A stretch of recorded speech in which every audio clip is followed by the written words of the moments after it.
Welcome back to our Dilshan Technic YouTube channel. අලුත්ම තාක්ෂණය ගැන ගැඹුරින් සොයා බැලීමට අපිත් එකතු වෙන්න.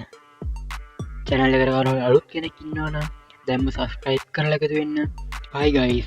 අද අපි කතා කරන්න යන්නේ DJI Mavic Mini series එක ගැන. DJI Mavic Mini series එක 2019 30 වන දින ලෝකෙට ඉදිරිදැක්වුවේ මේ වන විට නවතදම ඇති DJI Spark වෙනුවට ආදේශකයක් ලෙස සහ එය ආරම්භක කැමරා ඩ්‍රෝන් යානයක් ලෙසේ. FPS 2.7K වීඩියෝ රූගත කිරීමට හැකි 12MP සෙන්සර් එකකින් අඩංගු වේ. Mavic Mini, Mavic Pro සහ Mavic 2 ඩ්‍රෝන් සමග සමාන වේ. නමුත් එය අතේ ගෙන යා හැකි කුඩා ඩ්‍රෝනයක් වීම නිසා අනෙකුත් ඒවාට වඩා කැපී පෙනේ. DJI සමාගමෙන් අලෙවි කරන ඩ්‍රෝනයේ බර ග්‍රෑම් 249ක් වේ.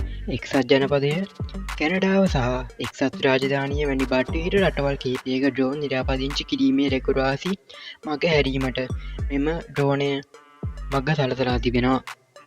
ජපානය විසින් මෙයට සමාන ග්‍රෑම් 208 ග්‍රෑම් 50ට වඩා අඩු කුඩා බැටරියක් සහිත ආකෘතියක් නිකුත් කරලා තියෙනවා. එය වැඩි දියුණු කිරීමෙන් පසු Wi-Fi ඔස්සේ කිලෝමීටර් 4ක දුර පරාසයක් පියා සැරීමට සමත් වෙලා තියෙනවා. එහි අඩංගු වන කැමරාව FC720 ලෙස DJI සමාගම විසින් හඳුන්වා දී ඇත.